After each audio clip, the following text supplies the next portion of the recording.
Alors l'épreuve de droit des obligations, ça se prépare en amont et je t'invite à aller voir ma vidéo dans laquelle je donnais mes 3 tips pour doubler tes chances de réussir l'épreuve de droit des obligations.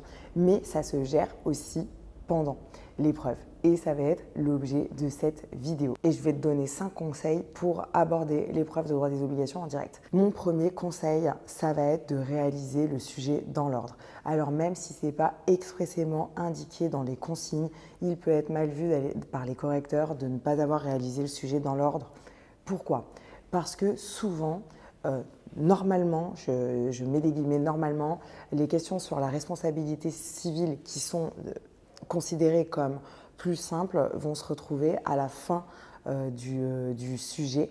Le but, c'est de vous tester d'abord sur ce qu'il y a de plus technique. Parce que de toute façon, quand on est avocat, vous n'avez pas le choix sur les questions auxquelles vous allez répondre quand un client vous sollicite pour une consultation juridique. Vous ne pouvez pas lui dire « bon ça je sais bien y répondre et ça je ne sais pas trop y répondre, donc je vais répondre que à ce que je veux ». Non, ça n'existe pas. C'est la raison pour laquelle je vous conseille de réaliser le sujet dans l'ordre. Mon deuxième conseil concernant la lecture du sujet et la prise de notes. Je vous conseille de lire le sujet une première fois sans prendre de notes, sans surligner, sans rien écrire, sans faire rien du tout. Vous lisez le sujet une première fois et normalement vous allez prendre une bouffée de chaleur. C'est tout à fait normal, même moi, quand je lis le sujet, je me dis « ouh là là, ça va être chaud ». Donc voilà.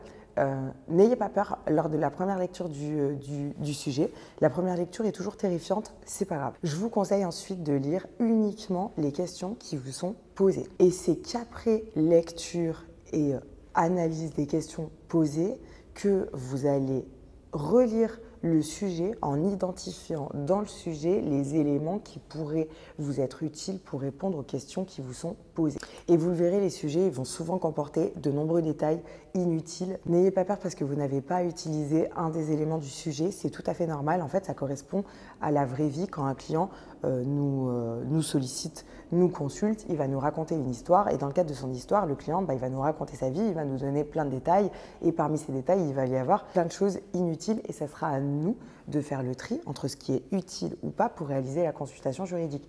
Ce n'est pas au client de savoir quelles informations dont moi j'ai besoin pour pouvoir l'aider. Donc ne vous en faites pas s'il y a des choses que vous n'utilisez pas dans le sujet ou que vous dites mais qu'est-ce que ça vient faire là, ça ici, ou là j'ai peut-être loupé quelque chose. Non, pas du tout, vous en faites pas pour ça. Ce que je vous conseille de faire ensuite, c'est de noter rapidos au brouillon ce qui vous vient directement là comme ça spontanément. Après la lecture, vous lisez une question, vous lisez le sujet, ce qui correspond, vous essayez de trier ce qui va vous permettre de répondre ou pas et ensuite direct là vous mettez au brouillon question par question tout ce qui pourrait être susceptible de vous permettre de répondre. Voilà. Et vous notez tac tac tac vos idées en vrac comme ça sans vraiment réfléchir. Pourquoi sans vraiment réfléchir? Parce que ça va vous permettre, ça, il faut que vous le fassiez rapidos pour toutes les questions. Parce que si vous ramez sur la première et que vous commencez à réfléchir sur la première, c'est du temps que vous n'allez pas passer sur la deuxième et troisième question. Et c'est là qu'on commence à perdre du temps et à paniquer pour l'épreuve de droit des obligations. Donc là vraiment, tac tac tac, vous mettez ce qui vous vient. Et si ça ne vous vient pas, ça ne vous vient pas, vous passez à la suivante. Voilà. Et là, vous commencez à avoir une petite stratégie. Et ce qui m'amène à mon conseil numéro 3, soyez stratégique. La stratégie, elle est simple, c'est que vous devez absolument parvenir à répondre à toutes les questions pour pouvoir gratter un maximum de points possible. C'est comme ça qu'on réussit l'épreuve de droit des obligations. Les sujets sont longs, alors ne vous attardez pas sur quelque chose où ça ne vous vient pas du tout. Vous n'avez vraiment aucune idée ou si c'est quelque chose que vous ne maîtrisez malheureusement pas du tout, ne vous attardez pas là-dessus, continuez. Si vraiment rien ne vous vient, laissez de la place dans votre copie pour pouvoir y revenir ensuite et essayer d'écrire un petit quelque chose parce que croyez-moi, c'est toujours mieux d'essayer d'écrire un petit quelque chose plutôt que de rien écrire. Ça ne coûte strictement rien et en revanche, ce qui est sûr, c'est que si tu n'as rien écrit, alors là, tu auras 0 point. Donc le but là, c'est de concentrer vos efforts sur ce sur quoi vous êtes bon sans pour autant non plus négliger le reste. Et pour les réponses, ne vous éloignez pas trop des questions qui vous sont posées. N'essayez pas de partir dans beaucoup de détails, dans des sinueux détails parce que vous pensez que c'est une épreuve technique, etc. Non, c'est pas parce que certaines réponses semblent faciles ou évidentes que c'est pas les bonnes réponses. Parfois, il y a des réponses qui sont plus faciles que d'autres, et heureusement, et c'est tant mieux. Et cette stratégie, je vous conseille de la compléter, ça nous amène à mon point numéro 4, je vous conseille de la compléter en vous timant pour le brouillon. Alors j'ai entendu des personnes qui conseillent de ne pas faire de brouillon pour l'épreuve de droit des obligations du CRFPA. Moi, je trouve ça surréaliste. Pourtant, je suis quelqu'un qui donne parfois des conseils assez insolites, je suis un petit peu underground, non, je ne comprends pas comment c'est possible de ne pas faire de brouillon pour l'épreuve de droit des obligations au CRFPA. Enfin, même nous, avocats, on va faire un brouillon puisque de toute façon, on est à l'ordinateur et on va pouvoir effacer ce qu'on écrit. Après, c'est mon avis. Donc, je vous conseille de faire un brouillon, mais de ne pas non plus passer votre vie sur le brouillon. Votre brouillon, je vous conseille d'y passer entre 30 et 45 minutes maximum. Ça signifie qu'au brouillon, vous n'allez rien rédiger. Au brouillon, vous mettez des tirets, les notions, vous avez le droit de barrer, faire des flèches, recommencer, nanana. Même si vous écrivez quelque chose dont vous n'allez pas vous servir, c'est pas grave, écrivez-le, mais rapidement. Et en fait, le brouillon, ça va vraiment vous permettre de réfléchir. Est-ce que j'avance cet argument ? Oui, non, et ça va vous permettre de structurer vos idées. En tout cas, moi, tout ça, j'arrive pas à le faire dans ma tête toute seule, j'ai besoin d'écrire. Et d'ailleurs, sachez que moi, lorsque je fais les épreuves de droit des obligations, alors moi, j'ai quand même plus de bagages que vous en droit des obligations, j'ai été avocat pendant 7 ans en droit civil, donc mon brouillon, je l'ai fait en 30 minutes. Je vous conseille de le faire entre 30 et 45 minutes maximum. Et ensuite, ce que je vous conseille de faire, en fait, c'est de répartir votre temps que vous allez accorder à chacune des questions au brouillon. Et le temps, vous allez le répartir au prorata en fonction du nombre de points qui est attribué à la question. Vous n'allez pas passer autant de temps sur une question qui est sur 8 points que sur une question qui est sur 5 points.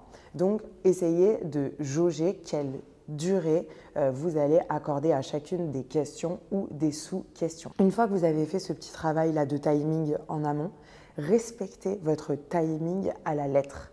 Parce que c'est ça et uniquement ça qui va vous permettre d'aller répondre à toutes les questions et d'aller chercher des points partout. Et ça serait vraiment dommage de bâcler une question qui se trouve plutôt à la fin et que vous maîtrisez bien parce que vous avez passé trop de temps sur les questions qui précèdent. Et là, le but, c'est vraiment d'aller gratter des points partout et d'essayer d'aller répondre à toutes les questions.